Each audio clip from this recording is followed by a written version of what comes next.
Mereka lemparkan sendiri.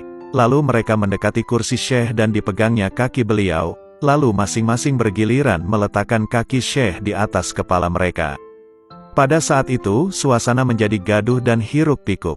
Lalu Syekh memeluk dan mendekap para alim ulama itu seorang demi seorang, dan masalah yang akan dikemukakan mereka satu persatu dijawabnya dengan tepat dan jelas serta memuaskan. Mereka menjadi tercengang serta kagum atas kepintaran dan kehebatan Syekh dalam menjawab pertanyaan-pertanyaan yang tadinya akan mereka tanyakan. Manqobah ke-11, telapak kaki Nabi Muhammad Sallallahu Alaihi Wasallam memijak pundak Syekh Abdul Qadir pada malam Miraj. Syekh Rashidin Al-Junaidi meriwayatkan, pada malam Miraj, malaikat datang menghadap Rasulullah Sallallahu Alaihi Wasallam sambil membawa buruk. Tampak sekali kaki buruk itu bercahaya laksana bulan, dan paku kasut telapak kakinya bersinar seperti sinar bintang. Dikala buruk itu dihadapkan kepada Rasulullah Sallallahu Alaihi Wasallam, ia tidak bisa diam dan kakinya bergoyang-goyang seperti sedang menari. Rasulullah Sallallahu Alaihi Wasallam bertanya, "Mengapa kamu tidak diam? Apakah kamu menolak untuk kutunggangi?" Buruk berunjuk sembah, "Tidak, demi nyawa yang menjadi penebusnya, saya tidak menolak, namun ada suatu permohonan. Nanti pada waktu Rasulullah Sallallahu Alaihi Wasallam akan masuk surga, jangan menunggangi yang lain selain saya sendiri yang menjadi tunggangannya." Rasulullah Sallallahu Alaihi Wasallam menjawab, "Baik, permintaanmu akan kukabulkan." Buruk masih mengajukan permohonannya, "Ya Rasulullah, saya mohon agar tangan yang mulia memegang pundakku untuk tanda bukti nanti pada hari kiamat." Lalu dipegangnya pundak buruk itu oleh Rasulullah Sallallahu Alaihi Wasallam. Karena gejolak rasa gembira sehingga jasad buruk itu tidak cukup untuk menampung ruhnya, sehingga naiklah badannya membumbung tinggi ke atas setinggi 40 hasta tinggi badannya. Rasulullah berdiri sebentar melihat badan buruk itu menjadi naik ke atas sehingga terpaksa Rasulullah Sallallahu Alaihi Wasallam mencari dan memerlukan tangga. Sementara itu, sekonyong-konyong datanglah ruh Gautsul Azam Syekh Abdul Qadir Jailani mengulurkan pundaknya sambil berkata, "Silakan pundakku diinjak untuk dijadikan tangga." Lalu Rasulullah memijakkan kaki beliau pada pundak Syekh, dan ruh itu mengantarkan telapak kaki Rasulullah Sallallahu Alaihi Wasallam untuk menunggangi buruk. Di saat itu Rasulullah Sallallahu Alaihi Wasallam bersabda, "Telapak kakiku menginjak pundakmu, dan telapak kakimu nanti akan menginjak pundaknya para waliullah." Manqobah ke-12, para wali menyaksikan peringkat ketinggian Syekh Abdul Qadir. Diriwayatkan dalam kitab Raudhatun Nadirin fi Manaqibi Asy-Syaikh Abdul Qadir, pada masa periode ke-6 dari zaman Abi Ali Al-Hasan As-Siri, sampai pada masa kelahiran Syekh Abdul Qadir, tidak ada seorang alim ulama, kecuali pada umumnya mereka membicarakan tentang keagungan pangkat kewalian Syekh dan akan menginjak pundak para waliullah. Para alim ulama itu menerima isi dari pengumuman tersebut, kecuali seorang wali dari kota Isfahan. Ia menolak isi dari pengumuman itu. Dengan adanya penolakan tentang kewalian Syekh, pada saat itu juga gugurlah ia dari pangkat kewaliannya. Hampir 300 tahun lagi Syekh Abdul Qadir akan lahir, kedudukan pangkat kewaliannya sudah masyhur dikenal masyarakat. Manqobah ke-13, kerusakan orang-orang yang menyebut Syekh Abdul Qadir tanpa berwudu. Dalam kitab Kanzil Ma'ani diriwayatkan bahwa Syekh Abdul Qadir pada waktu pertama kali beliau menerima pangkat kewaliannya, beliau diliputi dengan sifat Jalaliyah Allah, yakni sifat keperkasaan kesaktian. Oleh karena itu namanya menjadi sangat sakti.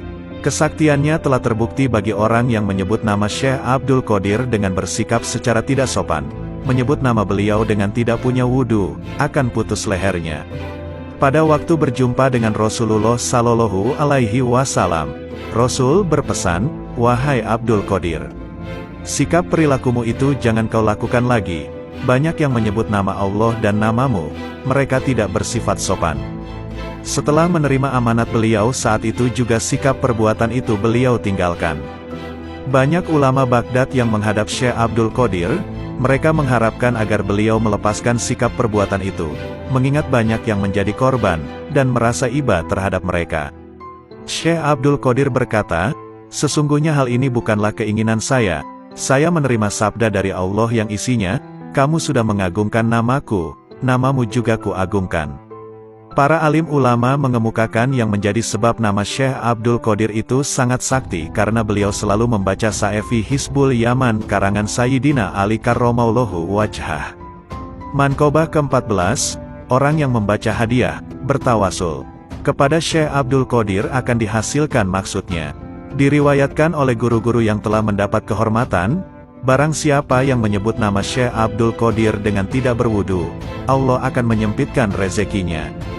Dan barang siapa yang bernazar akan membaca hadiah bagi Syekh Abdul Qadir, harus segera dilaksanakan agar kelak jangan disebut orang yang menantang dan dikhawatirkan akan menerima kutukan, kualat. Barang siapa yang bersedekah makanan yang manis-manis pada malam Jumat, lalu dibagikan pada fakir miskin, dan sebelumnya membaca hadiah bertawasul dengan membaca Fatihah kepada Syekh Abdul Qadir lalu dimohonkan karomah dan syafaatnya, insya Allah akan dihasilkan segala maksudnya dan akan mendapat pertolongan dari Allah. Barang siapa yang membaca Fatihah berhadiah kepada Syekh Abdul Qadir, bagi orang tersebut akan diberi kelapangan, dan akan dikeluarkan dari segala kesulitan dunia dan akhirat. Barang siapa yang menyebut nama Syekh Abdul Qadir dengan mempunyai wudu dengan keikhlasan serta mengagungkan dan menghormati kepada beliau, Allah akan melimpahkan kegembiraan pada hari itu baginya serta akan dilebur dosanya. Manqobah ke-15, nama Syekh Abdul Qadir seperti Ismul Azam. Di dalam kitab Haqaiqul Haqaiq diriwayatkan, ada seorang perempuan datang menghadap Syekh Abdul Qadir mengadukan hal anaknya, saya hanya mempunyai seorang anak. Kini ia hilang tenggelam ke dasar laut.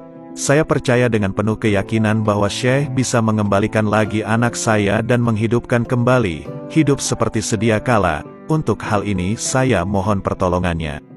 Mendengar keluhan dan permohonan perempuan itu, Syekh berkata, sekarang juga pulanglah dan anakmu sekarang sudah berada di rumahmu. Perempuan itu pulang dengan tergesa-gesa, setibanya di rumah, anaknya itu tidak ada. Sementara itu segera ia menghadap lagi kepada Syekh sambil menangis melapor bahwa anaknya itu tidak ada di rumahnya. Syekh berkata, sekarang anakmu sudah berada di rumahmu, sebaiknya kamu segera pulang.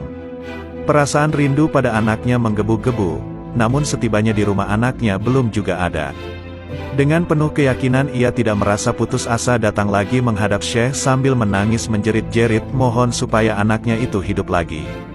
Sejenak kemudian Syekh menundukkan kepalanya dan tegak kembali sambil berkata, sekarang tidak salah lagi, pasti anakmu saat ini juga sudah berada di rumah. Dengan penuh harap ia pulang menuju rumahnya, dan setibanya di rumah ternyata anaknya dengan selamat hidup kembali berkat karomah Syekh Abdul Qadir. Menghadapi peristiwa ini Syekh Abdul Qadir bermunajat mengadukan halnya kepada Tuhan Yang Maha Kuasa sambil menumpahkan isi hatinya, sungguh saya merasa malu ya Allah. Oleh seorang perempuan sampai 3 kali ia mengadukan hal anaknya, apa latar belakangnya dan apa pula hikmah dari segala rahasia keterlambatan ini? Allah menjawab, semua ucapan dan janjimu kepada perempuan itu, kesemuanya itu benar tidak salah. Dan untuk diketahui pada waktu pertama kamu mengatakan pada perempuan itu bahwa anaknya Sumah berada di rumah, waktu itu malaikat baru mengumpulkan tulang belulangnya yang berserakan. Dan untuk perkataan dan janjimu yang kedua kalinya, juga tidak salah, karena waktu itu seluruh anggota tubuhnya baru utuh kembali dan dihidupkan, dan ketiga kalinya pada waktu perempuan itu tiba di rumahnya, si anak itu baru diangkat dari dasar laut dan dikembalikan ke rumahnya. Kemudian Syekh mengadu lagi pada Tuhan, ya Allah, Engkau menciptakan makhluk penghuni dunia yang berlimpah ruah banyaknya dan beraneka ragam jenisnya. Hal itu sangat mudah bagimu hanya sekilas lintas dan sepatah kata saja sudah terwujud. Demikian pula halnya pada waktu mengumpulkan makhlukmu di padang mahsyar hanya dalam tempo yang singkat sudah berkumpul. Dibandingkan dengan hanya seorang anak yang saya mohonkan sampai ia terlambat, dan cukup makan waktu yang lama. Apa pula hikmahnya ya Allah? Ketika itu Allah bersabda, wahai Abdul Qadir, kamu jangan merasa sakit hati, sekarang kamu silakan minta pasti kuberi. Dengan spontan Syekh merebahkan kepalanya bersujud syukur sambil berkata, Engkau Khalik pencipta semua makhluk dan saya makhluk yang diciptakan olehmu. Semuanya juga pemberianmu, rasa syukur yang tiada terhingga saya ucapkan atas segala anugerahmu, yang kuterima. Lalu Allah memberi hadiah kehormatan kepada Syekh dan bersabda, barang siapa melihatmu pada hari Jumat, ia akan ku jadikan